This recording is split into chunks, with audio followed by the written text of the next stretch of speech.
नमस्कार, राजसेवा टीवी के खास कार्यक्रम स्पेशल रिपोर्ट में आपका स्वागत है। मैं हूं अरविंद कुमार सिंह। इस एपिसोड में हम चर्चा करने जा रहे हैं अफ्रीका के दो देशों रवांडा और युगांडा पर।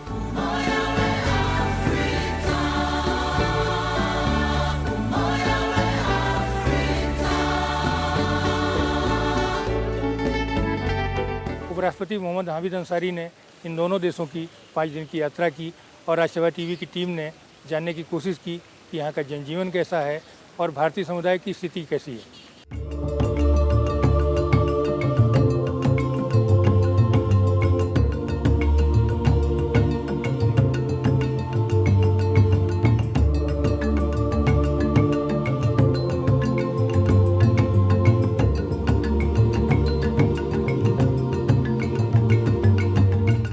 ये है दुनिया की सबसे बड़ी नील नदी का उद्गम स्थल जिंजा।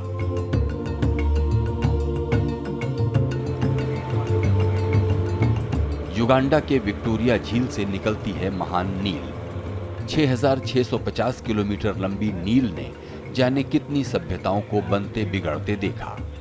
इसे लेकर न जाने कितने किस्से कहानियां हैं।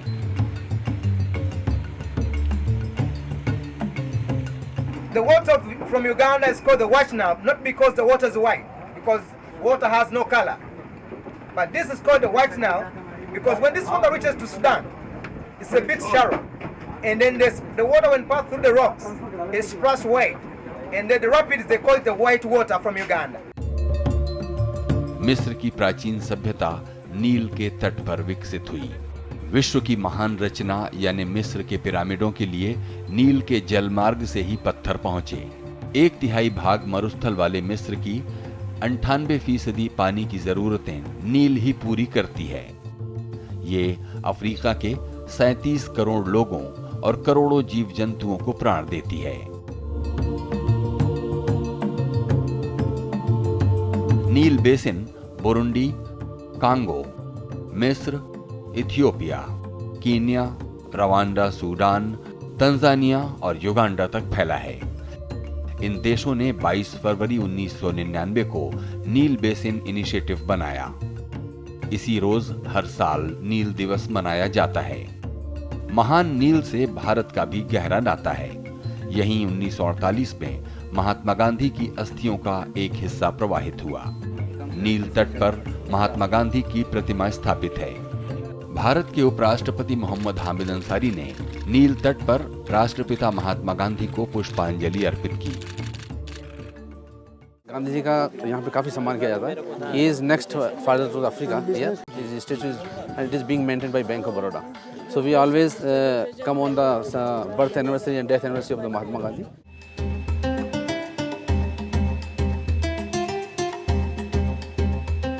नील बेसिन से ही जीवन पाने वाले युगांडा और रवांडा के राष्ट्राध्यक्षों के निमंत्रण पर उपराष्ट्रपति ने 19 से 23 फरवरी तक ऐतिहासिक दौरा किया। यात्रा के क्रम में उपराष्ट्रपति सबसे पहले रवांडा पहुंचे। किगाली अंतर्राष्ट्रीय हवाई अड्डे पर रवांडा सीनेट के अध्यक्ष मुकुस बर्नार्ड ने गर्मजोशी से स्वागत किया। शानदार स्वागत के साथ इस यात्रा को वहां काफी महत्व मिला। ये भारत की तरफ से पहला उच्च स्तरीय दौरा था। उपराष्ट्रपति के साथ उनकी पत्नी श्रीमती सलमा अंसारी, सामाजिक न्याय और अधिकारिता राज्य मंत्री विजय सांपला भी मौजूद थे। सांसद कनिमोई, रणविजय सिंह, रानी नारा और पीके बीजू के साथ कई वरिष्ठ अधिकारी भी इस यात्रा पर गए थे। जिस तरह का रिस्पांस दोनों देशों ने दिया, इससे यहाँ तक हम ये कह सकते कि सभी इस अफ्रीका के देशों के साथ हमारे संपर्क सुधरेंगे। वैसे तो हमारे पहले से संपर्क अच्छे हैं, मगर और बेहतर होंगे अगर इसको व्यापारिक दृष्टि से भी देखा जाए कि जैसे रवांडा में हमने 3 एग्रीमेंट भी किए। उन्होंने अपनी एयरलाइन भी शुरू हफ्ते में 4 दिन शुरू करेंगे अप्रैल से। ये अचीवमेंट है, ये अपने रिश्तों को और बढ़ाने में एक बहुत बड़ा कारगर साबित होगा। रवांडा के राष्ट्रपति पॉल कागामे से कई अहम मुद्दों पर चर्चा हुई और संयुक्त बयान भी जारी हुआ। प्रधानमंत्री अनस्तासे ने भी उपराष्ट्रपति के साथ चर्चा की।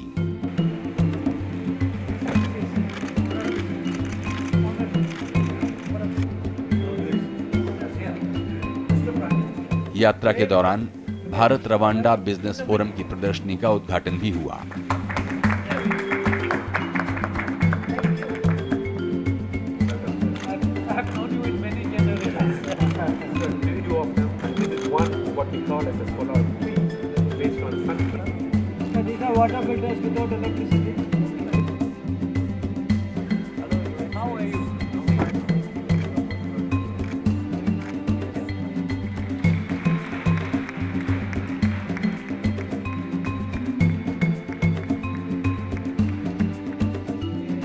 रवांडा विश्वविद्यालय में उपराष्ट्रपति ने बहुत सारगर्भित भाषण दिया और छात्रों के सवालों के जवाब भी।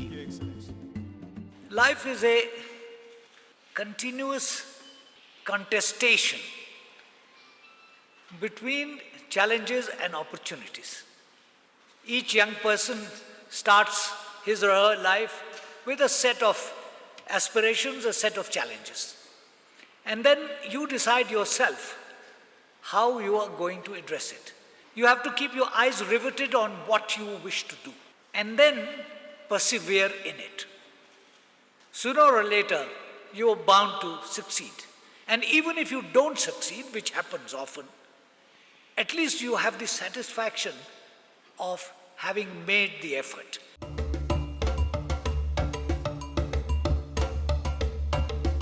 रवांडा की राजधानी किगाली दिल्ली से 6,500 किलोमीटर दूर है, लेकिन दोनों देशों के बीच गहरे रिश्ते हैं। 5 सालों में दोनों देशों का द्विपक्षीय व्यापार दोगुना हो गया है। भारत रवांडा को तमाम क्षेत्रों में सहयोग दे रहा है। इस दौरे पर 3 समझौतों पर हस्ताक्षर हुए।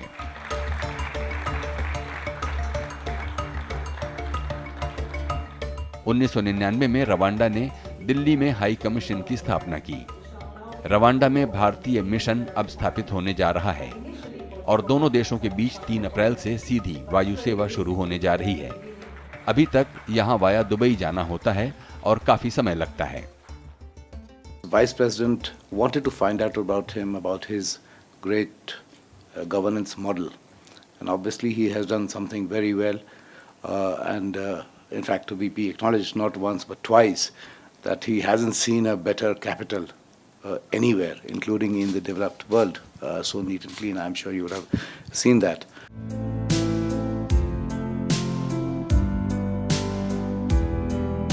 रवांडा में भारतीय समुदाय के 3,000 लोग हैं। Let's welcome His Excellency the Vice President of India, Madam Srimati Ansari ji.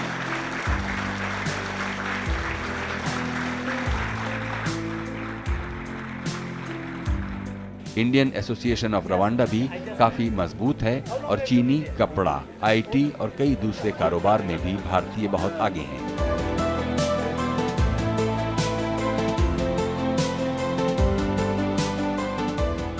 Whole of Africa, the most secure country is Rwanda.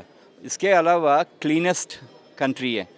Not only the city, but the entire rural area also you compare, it will be the best country in all of Africa in cleanliness, safety, of security and free movement of even women at the midnight. A single woman can move around the country even at midnight without any problem.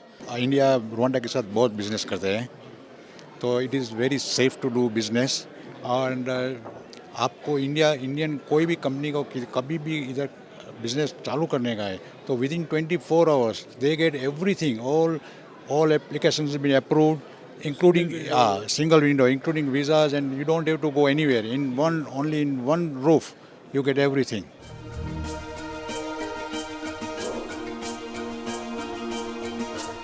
Rwanda को हजारों पहाड़ियों का देश कहा जाता है। करीब 26,000 वर्ग किलोमीटर में फैला रवांडा हमारे केरल से भी छोटा है। करीब 1.25 करोड़ की आबादी वाले रवांडा में 84% लोग हुतू और 15% तुत्सी समुदाय के हैं। दुनिया के 3 देशों में मौजूद 780 पहाड़ी गुरिल्लों में से 1/3 रवांडा में हैं। रवांडा का प्राचीन और गौरवशाली इतिहास रहा। 1994 में इस पर जर्मनी का कब्जा हुआ और पहले विश्व युद्ध के बाद बेल्जियम का। उसने 1933 में पहचान पत्र जारी कर यहां विभाजन का बीज बोया। अल्पसंख्यक तुत्सियों को श्रेष्ठ बताकर अहम पद दिए, लेकिन बहुसंख्यक हुतू भेदभाव का शिकार बने। इससे संघर्ष और तनाव की जमीन तैयार हुई। And the fact that a country which was actually a byword for discrimination, interethnic war, genocide, and the most brutal genocide, it's all history. In 15, 16 years, it's an amazing turnaround where you have this sort of not only a coexistence, but people are actually, each Rwandan is sort of contributing in the reconciliation process.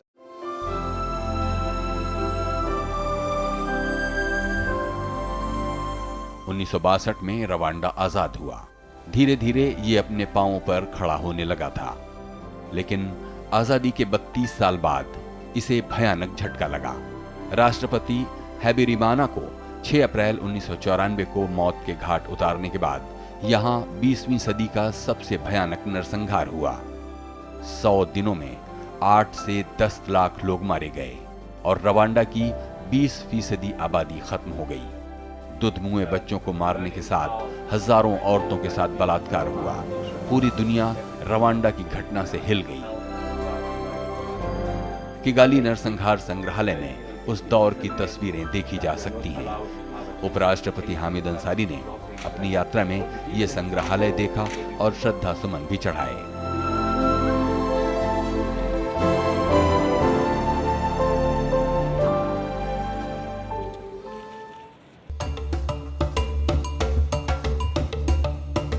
इस नरसंहार के बाद Rwanda फिर से खड़ा हुआ। सबसे पहले वो औरतें खड़ी हुईं जिन पर सबसे बड़ा पहाड़ टूटा था। रवांडा की संसद महिला प्रतिनिधित्व में दुनिया में नंबर 1 है। कैबिनेट में 1/3 महिलाएं हैं। सुप्रीम कोर्ट से लेकर पुलिस और सेना में भी वो अहम पदों पर हैं। पुरुषों के वर्चस्व वाली कई अहम समितियों में आज उनका दबदबा है। बालक और बालिकाओं के बीच अंतर पाटते हुए रवांडा लैंगिक समानता में एक मिसाल बन गया है। Another interesting point which came out was their parliament has 66% women representation. This is a unique case. While through law 30% is reserved, and of course they inquired about the state of our women reservation bill. Vice President gave them the status that Rajya Sabha has passed it. It's still being debated in the Lok Sabha.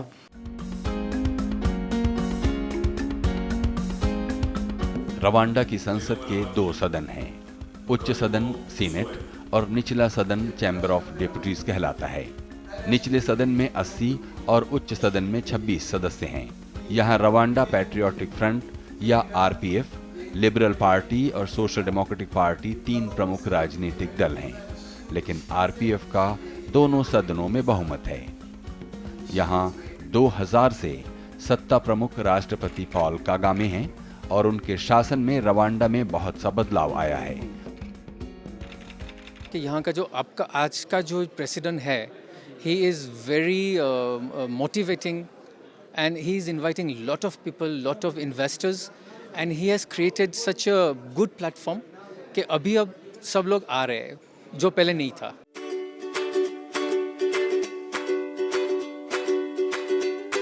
Rwanda की 90% आबादी खेती पर निर्भर है, लेकिन 80% किसानों के पास 1 hectare से भी कम जमीन है। मुख्य नकदी फसल कॉफी और चाय के साथ दूध उत्पादन में भी सरकार मदद कर रही है। 2006 में प्रति परिवार 1 गाय का अभियान चला जो रंग ला रहा है। दूध उत्पादन 2 गुना हो गया है। रवांडा 7 से 8% विकास दर हासिल कर रहा है। गरीबी उन्मूलन में काफी काम हुआ है। विश्व बैंक ने भी रवांडा की प्रगति को सराहा है।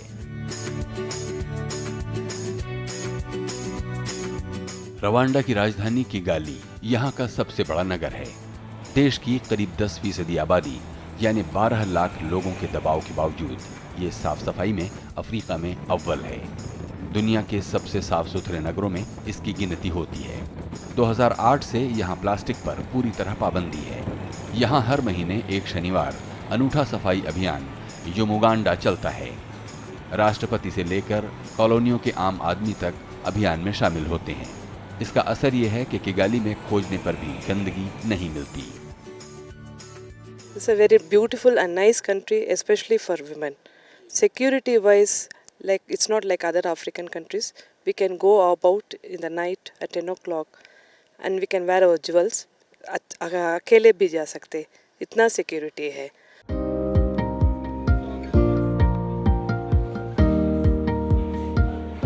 रवांडा में शिक्षा और महिला सशक्तिकरण की तमाम शानदार योजनाएं चल रही हैं। इनसे काफी कुछ बदलाव दिख रहा है। ऐसी एक नायाब संस्था है वन स्टॉप सेंटर। उपराष्ट्रपति की पत्नी श्रीमती सलमा अंसारी ने इसे देखा और इस मॉडल को सराहा। पीड़ितों की मनोवैज्ञानिक, सामाजिक और मेडिको लीगल और पुनर्वास में ये मदद के साथ एक छत के नीचे सारी सुविधाएं देती है।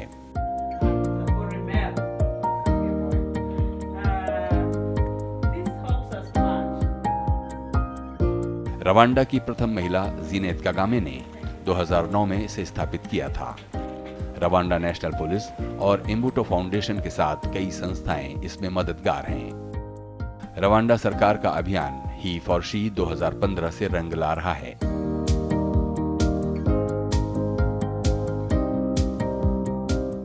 श्रीमती सलमा अंसारी ने प्रथम महिला से भेंट कर महिला और बाल कल्याण से जुड़े तमाम मसलों पर चर्चा की। रवांडा में भले ही भारतीय समुदाय कम संख्या में है, लेकिन वह एक अपनी प्रभावी उपस्थिति दिखा रहा है। वहीं दूसरी ओर युगांडा में काफ़ी दशकों से भारतीय समुदाय के लोग यहाँ काफ़ी मुख्यधारा में शामिल हैं और यहाँ के कारोबारी काफ़ी मुख्य भूमिका में हैं। फिलहाल लेते हैं एक छोटा सा ब्रेक और इसके बाद आपको दिखाएंगे स्पेशल रिपोर्ट।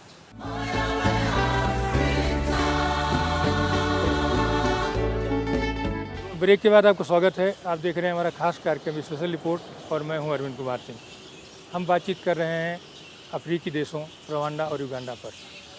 इन दोनों देशों के साथ भारत के लंबे और भावनात्मक संबंध रहे हैं, लेकिन हाल के सालों में यहाँ काफ़ी तरक्की हुई है, जिसमें भारत भी काफ़ी भागीदार है और यहाँ भारतीय समुदाय कई सोपानों पर काफ़ी अग्रणी भूमिका में नज़र आ रहा है।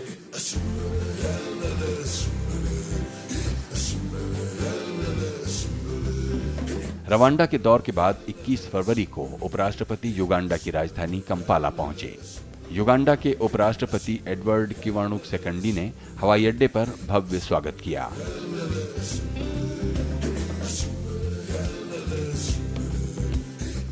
राष्ट्रपति योवेरी मुसेवेनी के साथ एंतेम्बे में स्टेट हाउस में हुई बैठक में द्विपक्षीय रिश्तों के तमाम पहलुओं की समीक्षा हुई।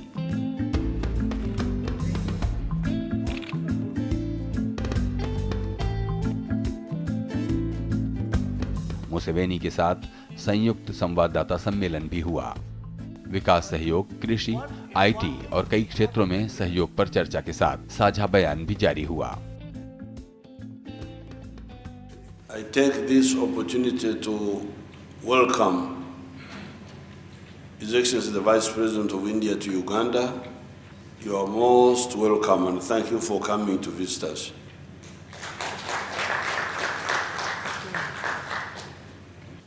India and Uganda have got long-standing relations. We fought against colonialism together. Mahatma Gandhi was in South Africa when he started his activities of struggling for freedom. And even when we were struggling for our own independence, Jawaharlal Nehru helped us a lot. This was because India got independence before us. And when India got independence, they always supported us. During our discussions, we reviewed the entire gamut of our bilateral ties. We remain committed to working together in political, trade, investment, development cooperation, agriculture, information technology, defense cooperation domains. We also agreed to expand cooperation in the energy sector as also in the training of personnel for space programs and peaceful uses of atomic energy.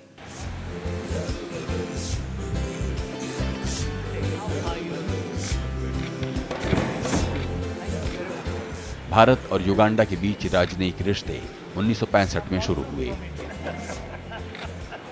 लेकिन भारतीयों के साथ Uganda का नाता बहुत पुराना है।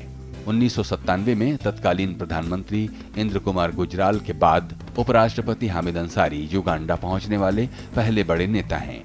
1986 में योवरी कागुटा मुसेवेनी की सत्ता के बाद भारत के प्रति नीतियों में काफी बदलाव आया है। दोनों देश अंतर्राष्ट्रीय मंचों पर एक दूसरे का सहयोग कर रहे हैं। असंतुलन के बावजूद व्यापार भी तेजी से बढ़ा है।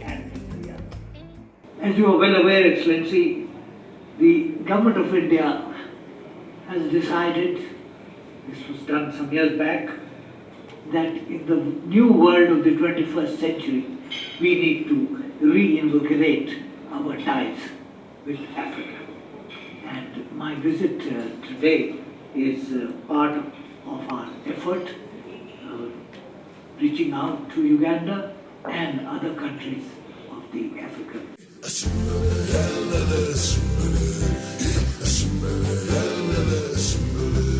युगांडा को अफ्रीका का मोती कहते हैं। 4.25 करोड़ आबादी वाला युगांडा 2,41,000 वर्ग किलोमीटर में फैला है। विविधताओं वाले इस शानदार देश की राजधानी कंपाला है। युगांडा की करीब 70% आबादी खेतीबाड़ी पर निर्भर है। केला, गन्ना, कपास और चाय से लेकर तमाम फसलें पैदा होती हैं। सोना, तांबा और दूसरे खनिज भी यहाँ मिलते हैं। यहाँ विशाल मात्रा में तेल की पुष्टि से नई उम्मीदें जगी हैं। The bilateral trade is in the favor of India now. We buy from India goods and services more than $1 billion, and India buys from Uganda about 57 million or something like that. Some of the imports from India are petroleum products. Very soon our petroleum industry will start. Therefore, some of those imports will no longer be, we shall no longer be importing those. Uganda is born again, free and independent. 9 अक्टूबर 1962 को अंग्रेजी राज से मुक्ति के बाद Uganda ने तमाम बुरे दौर भी देखे। ईदी अमीन के 8 सालों के शासन में भारी आतंक फैला और काफी लोग मौत के घाट उतारे गए। 1972 में करीब 60,000 भारतीयों ने सबसे बुरा दौर देखा। अपनी करोड़ों की संपत्ति छोड़कर 2 सूटकेस और 50 पाउंड लेकर उनको युगांडा छोड़ना पड़ा। 1986 में योवेरी मुसेवेनी राष्ट्रपति बने तो भारतीयों की संपत्ति वापसी के साथ उनको दोबारा युगांडा आने का न्योता मिला।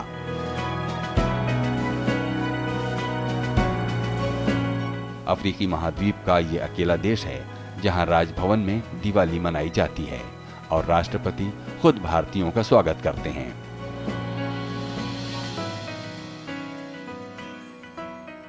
इतिहास हमें सिखाती है और इनको भी सीख आ गई कि ऐसे करने से ये पूरा का पूरा उनका देश बिगड़ जाएगा। इंडियंस आए वापस और आके जो जिस तरह से इकोनॉमी को वापस ले लिया, टुडे वी आर कंट्रीब्यूटिंग करीबन 65% to the annual budget. Uganda में भारतीयों का आगमन 19वीं सदी में रेल लाइन बिछाने को हुआ। अंग्रेज 30,000 से अधिक लोगों को 625 मील लंबी मोम्बासा कंपाला रेल लाइन बनाने को ले गए। इनमें सबसे ज्यादा भारतीय थे। लाइन बनाने में 2,500 मजदूर मारे गए। कई मजदूर युगांडा में ही बस गए और 70 के दशक तक भारतीयों की तादाद 60,000 तक पहुंच गई। आज भारतीय समुदाय के 30,000 से ज्यादा लोग कंपाला और जिंजा में हैं। वो होटल कारोबार, एग्रो प्रोसेसिंग, आईटी और दूसरे उद्योगों में अग्रणी हैं। बीते 1 दशक में भारतीयों ने यहां करीब $1 बिलियन का निवेश किया है। यहाँ युगांडा में सबसे बड़ा नाम जय मेहता फैमिली का है, जिनके पास 40,000 एकड़ जमीन है, शुगर केन ग्रोइंग, और उन्होंने एक्सप्लॉइट नहीं किया इस रीजन को, उन्होंने सपोर्ट किया इन लोगों को। दूसरे एक फैमिली है मयूर माधवानी जी जो गुजरात के हैं और उन फेमस एक्ट्रेस अपनी मुमताज़ के हस्बैंड है, तो उन्होंने भी यहाँ उनका भी प्रेजेंस ऐसे ही 100 साल का है। भारतीय समुदाय युगांडा का सबसे बड़ा आय करदाता है और करों में उसका 60% तक योगदान है। इंडियन एसोसिएशन पुराना संगठन है जिसकी बदौलत बहुत सी परंपराएं कायम हैं। युगांडा में 300 डाकघर और 70,000 पोस्ट बॉक्स हैं। डाक सेवा मजबूत है। पार्सल एक्सप्रेस, कुरियर सेवा, पोस्ट बस, डाक टिकट और कई सेवाएं लोकप्रिय हैं। बैंक ऑफ बड़ौदा युगांडा के 25 बैंकों में 6ठे नंबर पर है। इसकी 16 शाखाओं में 66,000 खाते हैं और 20 एटीएम भी हैं। बैंक ऑफ बड़ौदा यहाँ 1953 से यहाँ पे काम कर रहा है और we have 106 branches out of India. This is the second branch in Kampala. So we our journey started from Mombasa. First we came in 1953 at Mombasa, and thereafter second branch was opened on 18th December 1953 here. And since then we are continuously working since last 64 years. Uganda का विधायी इतिहास 1921 में legislative council से शुरू हुआ, लेकिन 1945 से पहले कोई अफ्रीकी इसका सदस्य नहीं रहा। आजादी के बाद से यहाँ एक सदनीय व्यवस्था है। राष्ट्र प्रमुख राष्ट्रपति है और यहाँ संसद में 410 सदस्यों में 112 महिला प्रतिनिधि हैं।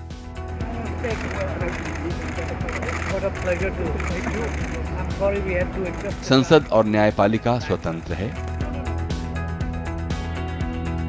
उपराष्ट्रपति ने युगांडा की संसद में स्पीकर से संवाद के दौरान महसूस किया इनसे पर्याप्त संसदीय संवाद नहीं हुआ। इस नाते विधायी स्तर पर सहयोग बढ़ाना चाहिए।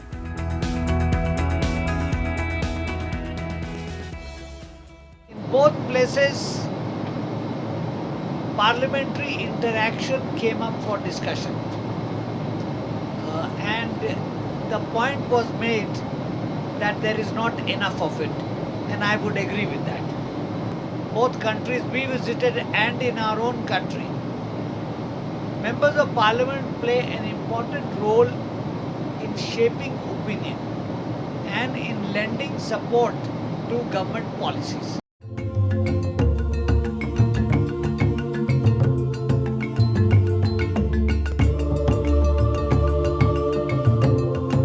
अफ्रीका की बात होती है तो गरीबी, भुखमरी और हिंसा हमारे दिमाग में कौंधने लगते हैं, लेकिन अफ्रीकी देश आज नई अंगड़ाइयां ले रहे हैं। 54 देशों वाला अफ्रीका महाद्वीप भारत से आकार में 9 गुना बड़ा है। इसी महाद्वीप में महात्मा गांधी ने अपने 21 साल गुजारे और अहिंसा और सत्याग्रह जैसे सिद्धांतों का प्रयोग यहीं किया।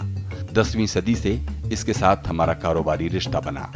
2015 में भारत अफ्रीका शिखर सम्मेलन के बाद संबंधों का एक नया दौर आया है। उपराष्ट्रपति की यात्रा ऐसे दौर में हुई जब अफ्रीकी महाद्वीप नए सिरे से खड़ा हो रहा है। वहीं पूर्वी अफ्रीकी समुदाय एक आर्थिक और राजनीतिक समुदाय के रूप में बढ़ रहा है। इसमें भी रवांडा और युगांडा नया इतिहास रच रहे हैं। तो कुल मिलाकर ये माना जा सकता है कि युगांडा और रवांडा दोनों ही देश काफ़ी तेज़ी के साथ तरक्की की ओर अग्रसर हैं और भारत भी कई मोर्चों पर इसके साथ सहभागी है। इस एपिसोड में फ़िलहाल यहीं तक। आगे मिलेंगे किसी और ख़ास एपिसोड के साथ। तब तक के लिए धन्यवाद।